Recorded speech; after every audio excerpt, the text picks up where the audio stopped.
complicado, ¿verdad? Imaginarse eso. Hoy estamos ya prácticamente ante las puertas de un nuevo proceso electoral. Han habido algunos intentos tibios, la verdad, de consolidar el movimiento social. Está la articulación Berta Cáceres. El año pasado se hicieron esfuerzos en Ecosol, en Ciguatepeque, de consolidar un movimiento que aglutine a todas estas fuerzas sociales que en estos momentos están luchando, no solo en luchas a la defensiva, sino que también en luchas desperdigadas y focalizadas. Entonces, tenemos al COPIN luchando por su lado, tenemos a las feministas por su lado, tenemos a Frane allá por su lado, los indignados siguen movilizándose los viernes, aunque quizás sus movilizaciones no sean tan multitudinarias. Y cada movimiento, cada organización sigue con su agenda, pero el reto que queda es justamente consolidar una agenda común que permita enfrentar al régimen, ya que todos estamos claros que la intención del régimen es perpetuarse, y no crean que 4 años, no sabemos hasta cuándo. Entonces, si no logramos romper algunos paradigmas de la cultura política nacional, que es justamente el tema de este foro, paradigmas que van ligados a asuntos de idiosincrasia como la desconfianza, el recelo, el cotilleo político, que es increíble que la izquierda, donde supuestamente, donde en realidad se aglutina la intelectualidad y la cultura del país, caiga en ese juego de tener un debate político, obviamente impuesto por los poderes fácticos, un debate político de tan bajo nivel. O sea, nosotros como ciudadanos es imprescindible que les exijamos a estos periodistas, ya sean de la disidencia o alineados con el régimen, de que se logre establecer o que se discutan temas de una altura, con mayor altura política, y no caer en esa tiranía de la novedad, que es lo que le llamo yo la tiranía de la novedad, donde el régimen impone la agenda política que se mueve en la esfera pública. Entonces, un día estamos con la reelección, mañana aparece que Callejas apadrinando a su primo y se habla del monarca, después aparece Manuel Zelaya con una consulta sobre la reelección, y el tema gira en ese aspecto que en realidad, si lo analizamos, para un país que tiene 72% de pobreza, ya con cifras actualizadas según el FOSDE, donde en un país donde somos de 122 países medidos, somos el 112 en cuanto a la canasta básica más cara en el planeta, y es increíble que veamos o estemos persiguiendo o tratando de alcanzar a una agenda que impone el régimen, y una agenda cargada y poblada de una profunda trivialidad. Entonces, yo siento que el reto de las nuevas generaciones y del movimiento social, además de consolidar una agenda mínima, política común, es también generar mecanismos de debate que incrementen el nivel de la dialéctica, no solo a nivel de partido, a nivel de frente, a nivel de movimientos sociales, sino dentro de la esfera pública nacional. Entonces, yo con esto concluyo, dejando las preguntas, ¿verdad? Hoy Oscar, por ejemplo, hacía una pregunta muy interesante en su muro de Facebook, y decía: ¿qué hemos ganado? ¿Qué hemos perdido? ¿Hacia dónde vamos como frente, como partido, los que no son partidos, como indignados? ¿Hacia dónde va la disidencia, lo que estamos en contra de lo que está sucediendo en el país?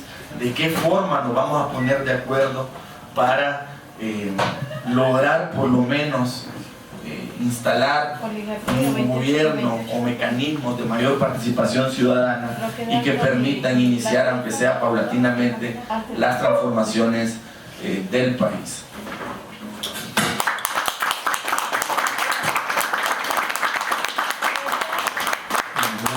No sé si podemos me está solicitando. Yo le solicito el espacio antes de que pasen a la segunda parte, porque yo también estoy cerrando un círculo esta noche. Yo también nací el 28 de junio del 2009 como artista y como feminista, y les pido que me permitan decir 2 poemas antes de eso. Gracias.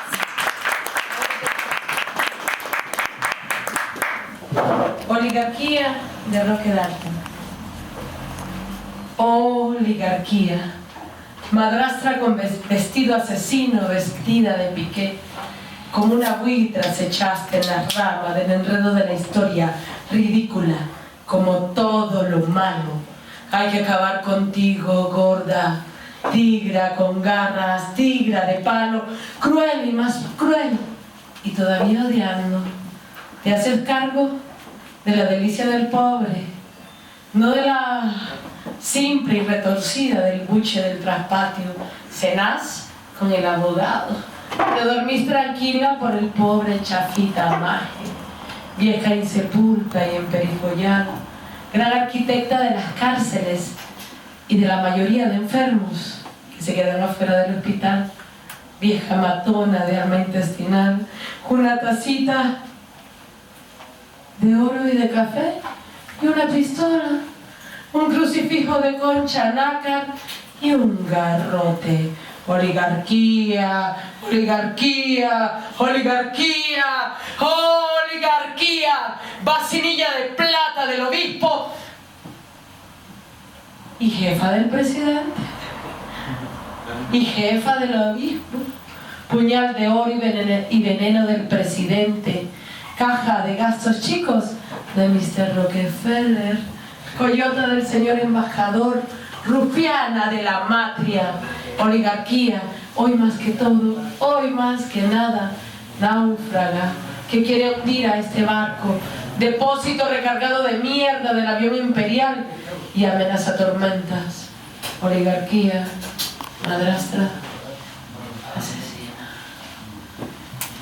¡Brava!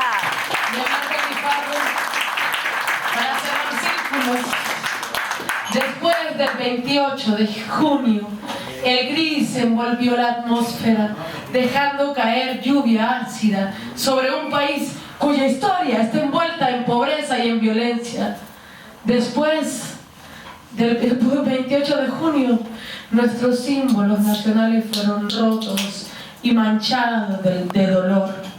Pero después del 28 de junio, los cuerpos de mujeres y hombres danzan, y en su indetenible rebeldía, sus voces y sus pasos afirman que este pueblo decidido es capaz de recuperar la libertad, la dignidad y la democracia, como lo tenemos que hacer. ¡Vámonos, Mate, a caminar! Yo te acompaño. ¡Bravo!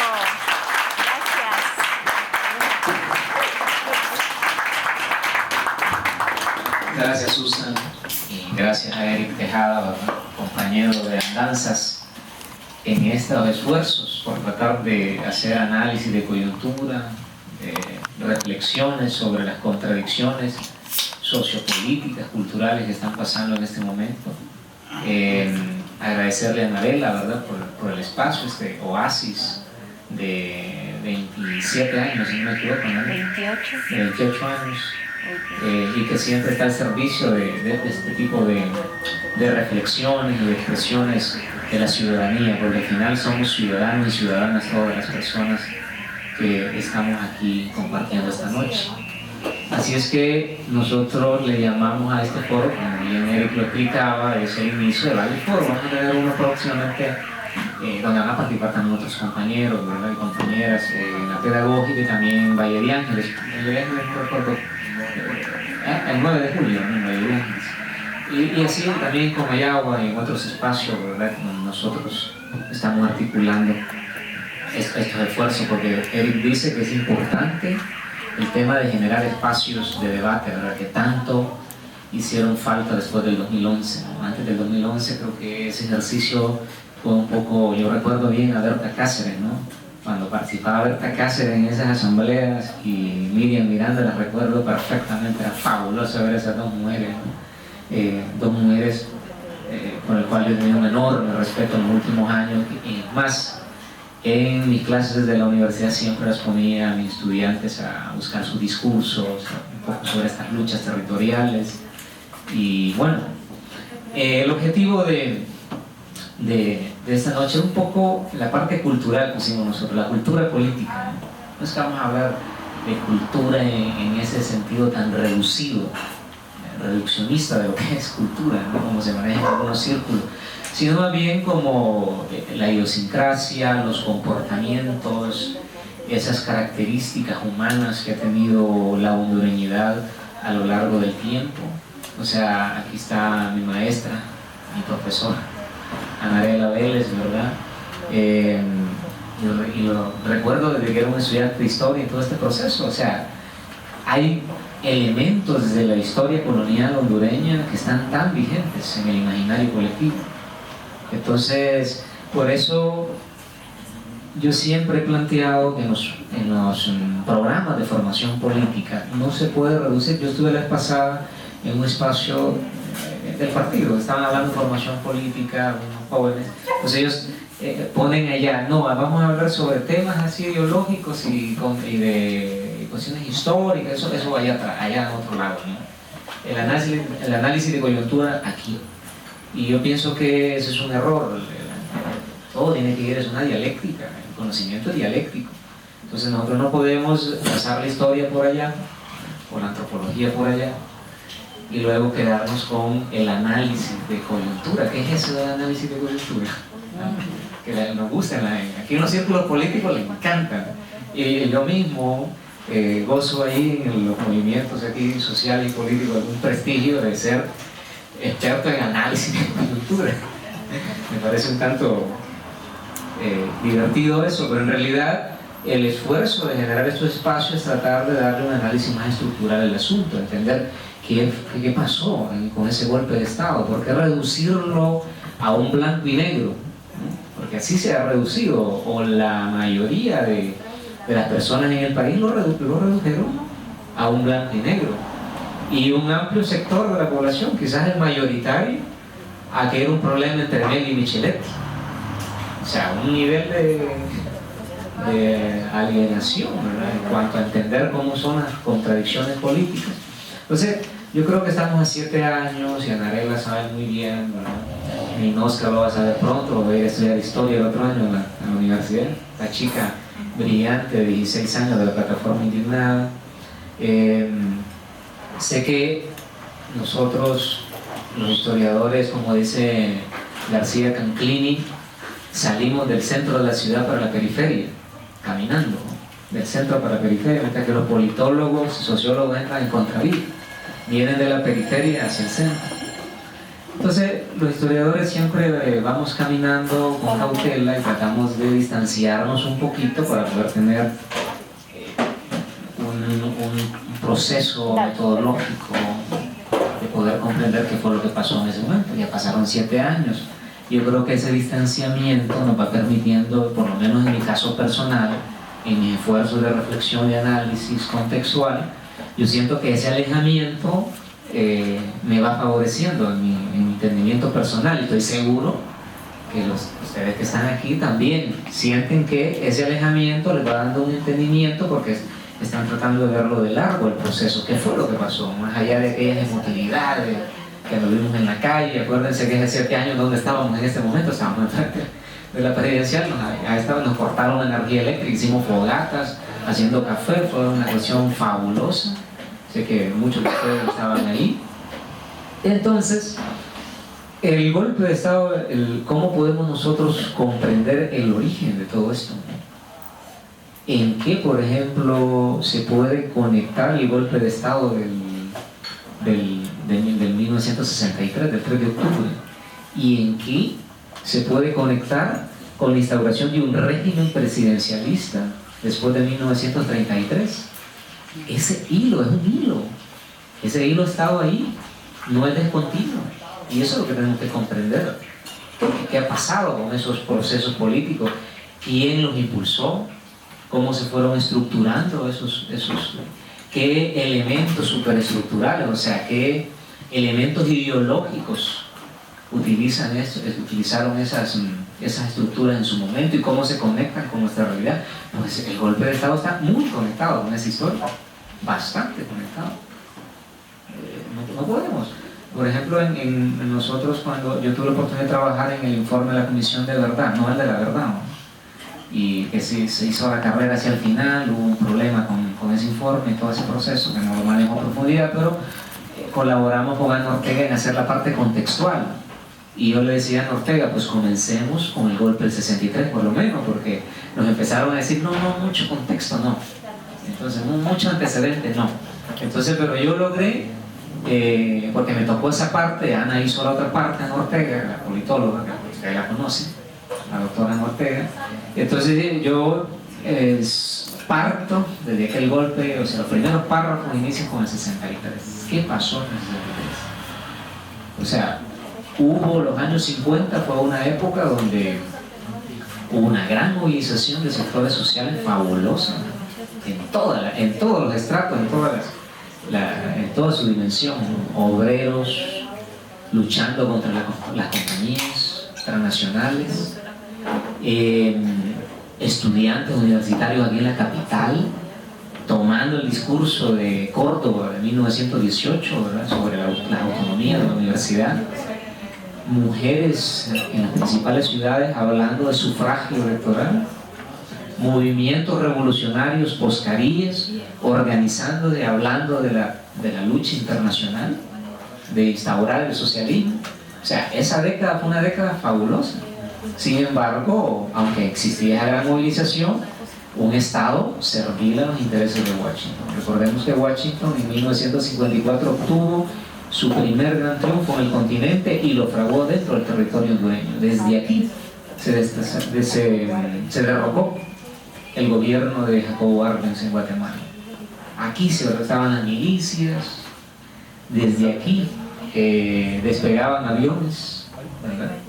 Entonces vemos que hay una gran movilización por un Estado que está ahí, y viene la coyuntura por coyuntura, y el mismo Washington ve conveniente sacar a los cachurecos en el 56, ¿no?, generar un pacto con los liberales, a ver si se fortalecía un poco la institucionalidad de la perspectiva liberal, que eso es lo que se va a darle algunas concesiones a esa gran movilización de sectores, muy fuerte, el nacimiento de los sindicatos, de los movimientos campesinos, ¿no? Y todo ese proceso es detenido con el golpe de Estado del 63. A mí me dijo una persona que viene mucho aquí, y me dice, pero es que usted escribió un artículo así y me parece muy aventurado decir que Washington estuvo detrás del golpe del 63, porque si usted lee a Mario Argueta, por supuesto que leí a Mario Argueta, yo leí el libro que escribió Mario Argueta sobre Ramón Villeda Morales, al igual que he leído a Marvin Barahona, otra gente que ha estudiado esa época. Y le digo, probablemente Mario Argueta o Marvin Barahona, que fueron a ver documentos desclasificados del Departamento de Estado, probablemente no pudieron descifrar, porque el Departamento de Estado trabaja con comunicaciones cifradas, porque ellos saben que le filtren información, eso es un problema. Si a Washington le convenía el golpe de Estado, estamos claros que le convenía. Si vino una gran cantidad de regímenes militares en toda América Latina, se tenía que confrontar la idea, se tenía que confrontar el proyecto cubano, pues el proyecto revolucionario cubano tenía que confrontar. Entonces, desconocer y decir que Washington tiene una forma de operar. Es más, si Mario Argueta lo dice, si desarman, ¿quién pide el tema de hacer un inventario de armas? Es la AID, ¿verdad? ¿Y quién es la AID? No es Washington. O sea, sí, hay un montón de elementos que fácilmente uno los puede ir discerniendo. Es como Obama diciendo en Rusia, nosotros no oponemos al golpe de Estado contra el presidente Zelaya. Pues tiene que decir eso, son las estrategias de ellos, ¿verdad? Entonces, ese golpe de Estado del 63 inicia un proceso de tratar de, si nosotros hacemos el análisis, de dispersar movimiento sindical, cooptarlo, dividirlo, se puede ver, ¿no? Luego una represión frontal contra intento de grupos guerrilleros o grupos clandestinos, lo que sucede en la universidad después del 82 con Osvaldo Ramos Soto, ¿verdad? Es un honorable diputado del Congreso Nacional, ¿verdad? que si nosotros tuviéramos una verdadera nación democrática, el hombre debería estar enfrentando un juicio por crímenes de lesa humanidad, ¿no? Pero ahora como honorable en el Congreso, ¿no? Entonces, es un proceso, ven cómo vengo conectando todo llega hasta nuestros días. Entonces, ¿qué sucede? ¿Qué planteamiento? Yo creo que ya hay algunos estudiosos, sociólogos, que están trabajando, por ejemplo, el tema de las nuevas derechas, los discursos de las nuevas derechas. Todos sabemos que de los años 90 para acá la derecha va cambiando el discurso, y en Honduras se percibe una derecha que va mutando su discurso entre aquella derecha que apoya a lo militarista contra los comunistas come niños, hacia una derecha democrática, como se hacen llamar ellos, ¿verdad? De que apoya la institucionalidad civil, ¿verdad? Es precisamente que Estados Unidos inclusive ve con buenos ojos esta cuestión, ¿verdad? Este periodo del 90 al 2000 se está dando todo ese proceso de transición, las Fuerzas Armadas se le va quitando un poco, ¿no?, algunas funciones, ¿verdad? Porque viene esta nueva lógica. Después de que el decreto 1890 de marzo de 1990, bueno, Callejas preso ahora, o por lo menos en cárcel domiciliario, pero lo bueno es la vergüenza que han pasado aquí, más allá de que está cómodo allá en Miami, ¿verdad? Pero el tema es la vergüenza. Vemos aquel discurso así, ¿cómo sería? Triunfal, ¿verdad? De que el libre mercado, que viene el desarrollo, ¿verdad? Que hay que integrar a Honduras esta dinámica capitalista internacional, ¿verdad? A la globalización, ¿verdad? Y todo ese discurso fuerte, ¿no?, poderoso. Sin embargo, al lado del discurso se empieza a visibilizar aún con más fuerza un fenómeno que ya existía desde hace siglos, que es la pobreza. Y la pobreza, en el marco de la marginación, también ha generado violencia, y esa violencia también tiene orígenes coloniales. Machismo, un montón de cosas que ustedes conocen muy bien en los comportamientos, en las relaciones humanas en nuestros municipios, en nuestras ciudades o en nuestros barrios. Entonces, todo eso empieza a visibilizar cada vez más. Es verdad que se da el fenómeno del Mitch, pero el fenómeno del Mitch, hubo tanta cooperación mal manejada por Carlos Flores, que Carlos Flores compró a todos los periodistas, ¿verdad?, para que no dijeran nada de un jalón de oreja que le dieron en Estocolmo. Esas cosas, por supuesto que tuvo un impacto, ¿no? Murió mucha gente, hubo enormes daños en la infraestructura, pero el problema no es que el huracán haya generado una destrucción para que el país nunca se levante. El país nunca se levanta porque sigue existiendo el mismo problema de la concentración de capitales, ¿no? Darío Urraca tiene un corto ensayo sobre los grupos oligárquicos de los años 80 y los años 90, ¿no? Se lo recomiendo, lo lean, ¿no? ¿Quién? Darío Urraca, historiador. Y Darío habla de los 26 grupos económicos de los años 80, que cada vez en los años 90 se vuelven menos. Van haciendo alianzas matrimoniales, alianzas corporativas, ¿verdad? Y son estos grupos que van a manejar, ¿no? Que son los que están, es unos grupos financieros que podríamos utilizar ese concepto que Lenin utilizó, que nos gusta mucho, una especie de oligarquía financiera, ¿verdad? Y esa oligarquía financiera se viene consolidando desde finales de los 70, ¿no?, producto de todas aquellas políticas, ¿verdad? Sabemos el tema de la CONADE y todo eso. Y estos grupos se van haciendo un poco más pequeños, pero tienen el monopolio, los bancos, oligopolios. Y obviamente cuando empezamos la década del 2000, o sea, la década pasada, y creo que yo lo visualizo de esa manera, las élites van a tener contradicciones en su seno político y en sus relaciones de cómo se reparten los intereses económicos a través del Estado. Y yo creo que ahí habían dos posiciones, pero una es mucho más fuerte, que es la que sigue predominando, que es que ante tanta problema de violencia, ¿no?, que se desata toda la violencia juvenil en pequeños espacios urbanos principalmente, ¿no?, y que no logran controlar un proceso de extensión del narcotráfico cada vez más agudo, ¿verdad? Entonces el Estado opta por una política totalmente militarista. Un ministerio público, que al iniciar el gobierno de Ricardo Maduro, prácticamente es un ministerio público que va a ser lacayo de una política de seguridad del Estado que maneja el ejército. Lamentablemente una dura realidad, el ministerio público golpeado. Bueno, Harry Dixon, que ya lo mencionamos por aquí esta noche, les puede comentar, porque Harry justamente entra al ministerio público en esa etapa, ¿no? en la etapa donde se está dando esa transición, ¿no? Esa transición, y donde ese Ministerio Público pasa, siempre ha sucedido, ¿verdad?, a ser simplemente emisarios de intereses, ¿verdad?, y agachar la cabeza. Aquí está mi amigo, ¿no? Disculpa Zamora, ¿no? Zamora es otro fiscal de la época, ¿no?, y quizás podría decir mucho o contarnos mejor que yo este asunto. El asunto es que hay otro grupo dentro de la élite que ve que el problema se está agudizando cada vez más y que el descontento poblacional se siente. Un 43% del patrón electoral no va a ejercer el sufragio en las elecciones del 2005, cuando Manuel Zelaya gana en unas elecciones ahí bien controversiales que 22 días después se terminaron de dirimir en la embajada de Estados Unidos. Una cosa terrible, ¿no? Pero eso sucedió en el 2005 y Nel lo acepta, eso sucedió. Y el otro grupo que les digo yo plantea, que es el que está alrededor de Mel, o por lo menos visualizan con el gobierno de Mel la posibilidad de generar una serie de reformas necesarias, las veo yo, en ese momento para oxigenar el orden establecido, ¿verdad?, para oxigenar la institucionalidad y permitir hacer algunas concesiones sociales frente a esta rotunda descomposición, ¿verdad?, de violencia y de miseria que ya no se podía cubrir en la década pasada. Esa es la realidad. Entonces hay dos grupos, digamos, dentro de las élites.